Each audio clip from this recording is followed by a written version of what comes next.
జగన్మోహన్ రెడ్డి గారి మీద జరిగిన దాడి మీద అభిప్రాయం నేను 10 రోజుల క్రితమే ఒక మీడియా ఇంటర్వ్యూలో ఇచ్చాను. జగన్మోహన్ రెడ్డి గారి మీద భయంకరంగా ప్లాన్ వేస్తున్నారు. ఓట్లలో గెలవడమా లేకపోతే మనిషిని భౌతికంగా అంతమొందించడమని వాళ్ళు ఆస్ట్రేలియాలో కూర్చొని ప్లాన్ వేసిన విషయము బయటకు వచ్చేసింది. ఒక టీవీ ఛానల్ ఇంటర్వ్యూలో క్లియర్గా ఆయన చెప్పాడు, జగన్మోహన్ రెడ్డి గారిని ఎట్టి పరిస్థితుల్లో తుదముట్టించడానికి ఈ జాతి అంటే తెలుగుదేశం కానీ తెలుగుదేశంలో ఉన్న ఆ జాతి అయితే కొందరు మాత్రమే వాళ్ళు పక్కా ప్లాన్ ప్రకారము ఆయన్ను తుదముట్టించడానికి ప్లాన్ చేశారని నేను ఒక 10-15 రోజుల క్రితమే ఒక టీవీ ఇంటర్వ్యూలో క్లియర్గా చెప్పాను. కానీ వాళ్ళ ప్లాను సక్సెస్ అవ్వలేదు కాబట్టి బతికిపోయారు. రెండోది, మా నాయకుడు మంచితనం మూలాన మేము ఇంతవరకు సమయం పాటించాము.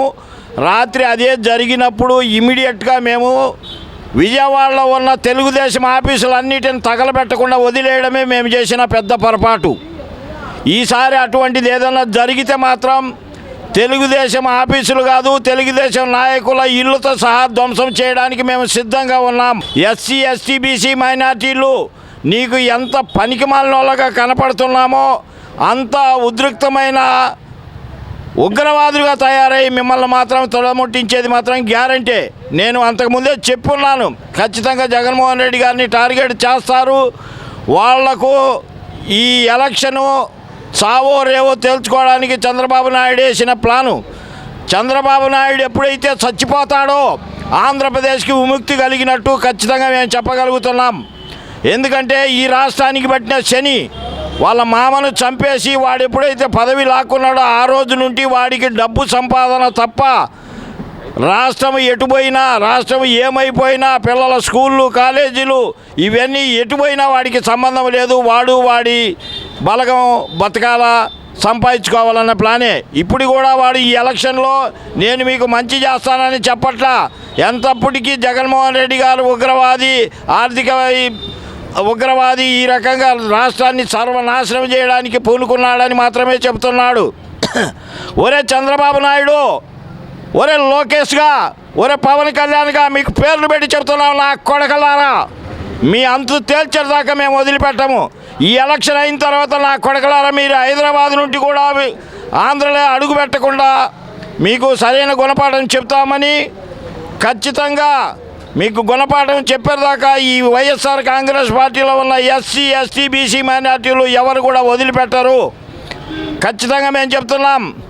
రాత్రి మేము చేసిన పెద్ద పొరపాటు ఏంటంటే ఆ సంఘటన జరిగిన వెంటనే ఆ పక్కనే బోండా ఆఫీస్ ఉన్నది, ఆఫీస్కు నిప్పు పెట్టాల్సింది. మేము కొద్దిగా సమయం పాటించాం. మా నాయకుడు ఒక మాట చెప్పుంటే బోండా ఆఫీసు, బోండా ఇల్లు సర్వనాశనం అయిపోయి ఉండేది. దీనికి కుట్రకు కారకుడు బోండా, చంద్రబాబు నాయుడు, లోకేష్, ఇక్కడ ఉన్న 2-3 కుక్కలు ఉన్నాయి. వీళ్ళందరూ కలిసి ఒక ప్లాన్ ప్రకారం ఇచ్చేశారు కాబట్టి మిమ్మల్ని ఎట్టి పరిస్థితుల్లో వదిలిపెట్టే క్వశ్చనే లేదు. నా కొడకలారా, ఇప్పుడు మీరు ఎలా తిరుగుతారో రండి. ఎస్సీ ఎస్టీ బీసీ కాలనీలలో మీరు ప్రచారానికి వస్తే మిమ్మల్ని తరిమి కొట్టకపోతే చూడండి, మీ అంతు మాత్రం ఖచ్చితంగా తేలుస్తాం. ఎస్సీ ఎస్టీ బీసీ మైనార్టీలలో మీరు ప్రచారానికి ఎలా వస్తారో చూస్తాం. ఇవాళ ఈసీ సైలెంట్గా ఉండొచ్చు, ఎలక్షన్ కమిషన్, కానీ మనసులలో ఉన్న ఉద్రేకత మాత్రం చల్లారదు. రాత్రి అదే పగలిగిన ఇంటే మీ ఆఫీసులని ధ్వంసం చేసేవాళ్ళం. మా నాయకుడు శాంతిగా ఉండండి అని ఆయన శత్రువును కూడా ప్రేమించే వ్యక్తి జగన్మోహన్ రెడ్డి గారు. అందువల్ల మీరు బతికిపోతున్నారు. ఎలక్షన్ తర్వాత మీ ఆఫీసులని క్లోజ్ చేసుకోవాలి. నా కొడకలారా, మీరు మళ్ళీ హైదరాబాద్ పారిపోవాలి. ఆంధ్రలో ఎవడున్నా టీడీపీ వాడిని మాత్రం ఒక్కరిని కూడా వదిలిపెట్టం. నా కొడక, ఇది మీ అందరికీ హెచ్చరిక. ఖచ్చితంగా ఇదే జరుగుద్ది. మీరు ఎలా వస్తారో ఎస్సీ ఎస్టీ బీసీ మైనార్టీ కాలనీలలో ఎలా తిరుగుతారో మేము చూస్తాం. ఇక నుండి రాళ్ళు కాదు, మీరు రాత్రి ఉపయోగించిన మెటీరియల్ కూడా తెలుసు, ఆ ఉపయోగించిన వాళ్ళు కూడా తెలుసు. అంత ప్లాన్ ప్రకారం మీరు చేశారు కాబట్టి వాళ్ళను కూడా ఈరోజు సాయంత్రం లోపల పట్టుకొని కోర్టుకు అప్పచెప్పకపోతే మీ అంతు మాత్రం రేపటి నుండి మొదలు పెడతాం. ఎట్టి పరిస్థితుల్లో ఎవరిని వదిలే ప్రసక్తే లేదు. జగన్మోహన్ రెడ్డి కావాలని చేయించుకున్నారని చెప్పేసి ప్రతిపక్షాలు అయితే ప్రతిపక్షాలు విమర్శించడానికి కావాలని ఎవడన్నా కత్తితో పొడుచుకుంటాడా? నా కొడుక చంద్రబాబు నాయుడిని ఒకసారి పొడుచుకోమను చూద్దాం, ఒకసారి రాయితో కొట్టించుకోమని చూద్దాం. దొమ్మరి నా కొడుకులు దొమ్మరి మాట మాట్లాడతారు. ఎవడన్నా చావాలని రాయితో కొట్టించుకుంటాడా? అదే కన్నుకు తగిలి ఉంటే ఏమై ఉండేది? మీరు కోడికత్తి డ్రామా అట్టగా ఆడారు, మళ్ళీ ఇప్పుడు రాయి డ్రామాని మీరే మొదలుపెట్టారు. మీరు సానుభూతి చెప్పట్లా. అరే ఏమి జరిగిందో దాన్ని విచారణ చేయమని అడగట్లా. ఆయన కావాలని చేయించుకొని మేము రాత్రి అన్నాం, వాళ్ళు మళ్ళీ ఇది ఒక డ్రామా ఎత్తుతారు, జగన్మోహన్ రెడ్డి గారు కావాలని చేయించుకున్నాడని. మీ అంతు తేల్చేదాకా ఎట్టి పరిధులు వదిలిపెట్టరు. మీరు ఇప్పుడు రాయలసీమకు రండి నా కొడకలారా. రాయలసీమలో మిమ్మల్నికైనా రక్తం పారించకపోతే చూడు, మా జగన్మోహన్ రెడ్డి గారి 10 బొట్లు రక్తం పోయింది నా కొడకలారా. 10 బకెట్ల రక్తాన్ని మిమ్మల్ని మాత్రం రాయలసీమలో ఎత్తడానికి సిద్ధంగా ఉన్నారు. జగన్మోహన్ రెడ్డికి సైన్యం రాయలసీమలో మీకోసం ఎదురు చూస్తున్నారు. తిరగండి నా కొడకలారా ఓపెన్ జీబులలో. మీ అంతు తేల్చేదాకా వదిలిపెట్టరు రాయలసీమ నాయకులు. చంద్రబాబు నాయుడికి ఇవాళ మొదటిది కాదు ఇట్లా ఎగతాలు చేయడం. చంద్రబాబు నాయుడు గారు మామను ఎన్నుపోటు పొడిచి పదవి తీసుకోకముందు తిరుపతిలో ఎన్టీ రామారావు టూర్కి వెళ్తే ఒక చిన్న కత్తి ఒక ఓడికి ఇచ్చి, అరే నువ్వు పొడిచినట్టు యాక్షన్ చెయ్యి, నేను ఆయన చంపడానికి రెడీగా ఉన్నారు జనాలని నేను మీడియాకు చెప్తానని లాస్ట్లో అతన్నే పూర్తిగా చంపేసిన వ్యక్తి చంద్రబాబు నాయుడు. ఇవాళ కొత్త ఏం కాదు. విజయవాడ నడిబొడ్డులో మోహన్ రంగాను ఎందుకు హత్య చేశారో అందరికీ తెలుసు. వాడు హత్య చేసి కూడా ఈరోజు కూడా వాడు తప్పించుకొని తిరుగుతున్నాడు. కేసు వాడి మీద పెట్టాల్సి ఉన్నది. ఆ రోజు తెలిసో తెలియకో దీనికి కారణం కూడా ఒక్కింత ఎన్టీ రామారావే కేసును తప్పుదారి పట్టించారు. లేకపోతే ఆ రోజే చంద్రబాబు నాయుడిని ఉరిదీయాల్సి ఉన్న వ్యక్తి వాడిని ఫ్రీగా వదిలిపెట్టడం వల్ల ఇలా ఆంధ్రప్రదేశ్ సర్వనాశనం అయిపోయింది. ఈ 40 సంవత్సరాల ఇండస్ట్రీలు కాదు, 40 సంవత్సరాల ఆంధ్రప్రదేశ్కి పట్టిన శని ఈడెప్పుడైతే చనిపోతాడో ఆ రోజు ఆంధ్రప్రదేశ్ ప్రజలు పండగ చేసుకుంటారు.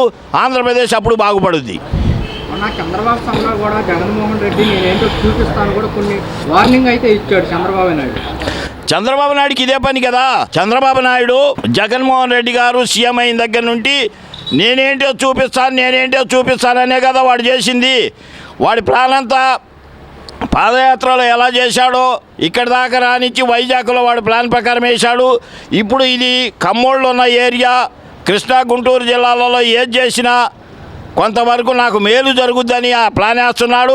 సరే ఈడు ఇక్కడ చేయొచ్చు, ఈడు రేపు రాయలసీమకి వెళ్తే ఈయన బకెట్లు పెట్టి రక్తం తీస్తాం.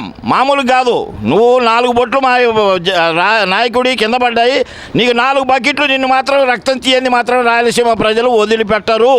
ఖచ్చితంగా మేము చెబుతున్నాం. జగన్మోహన్ రెడ్డి గారు చెప్పినా వినము, మోడీ ప్రధాని చెప్పినా వినము. ఖచ్చితంగా వాడి రక్తాన్ని మాత్రం బకెట్లలో పట్టి మాత్రం ఖచ్చితంగా కృష్ణా నదిలో గోదావరి నదిలో పోయక మాత్రం మానం. దుర్ఘటన విజయవాడలో ఎందుకు జరిగిందంటే వాళ్ళకు అలవాటు.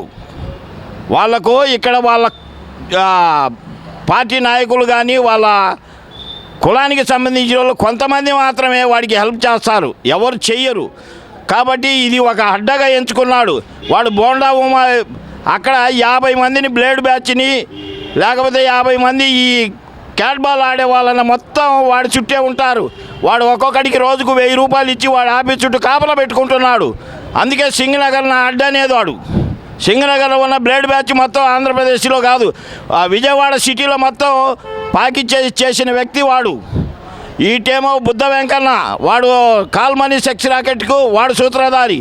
ఈ కొల్లు రవీంద్ర వీళ్ళందరూ కూడా కాల్మనీ సెక్స్ రాకెట్ని ఆడవాళ్ళని ఏడిపించిన వాళ్ళే. మళ్ళీ ఈరోజు వచ్చి నేను వాలంటీర్కు 10,000 ఇస్తానంటున్నాడు. 10,000 ఎక్కడి నుండి తెచ్చిస్తాడు?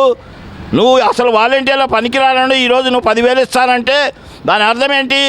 మాయ చేసి మప్పి చేసి ఆ 10,000 ఇస్తానంటే ఎవరన్నా నాకు ఓట్లు వేస్తారు. ఆ తర్వాత నేను ఏదైనా నాటకం ఆడొచ్చని చూస్తున్నాడు. ఈ నా కొడుకు మాత్రం డిపాజిట్లు రావు.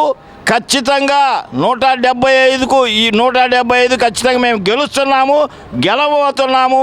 25 ఎంపీ సీట్లు, 175 ఎమ్మెల్యే సీట్లు ఖచ్చితంగా గెలుస్తున్నాం. విజయవాడలో ఉన్న 3 సీట్లు తూర్పుల దేవినేని అవినాష్ గారు, సెంట్రల్లో వెల్లంపల్లి పడమట ఆసిఫ్ గారు 3 సీట్లు వైఎస్ఆర్సీపీ క్లీన్ చిట్ చేసి మీకు గిఫ్ట్గా ఇస్తాం.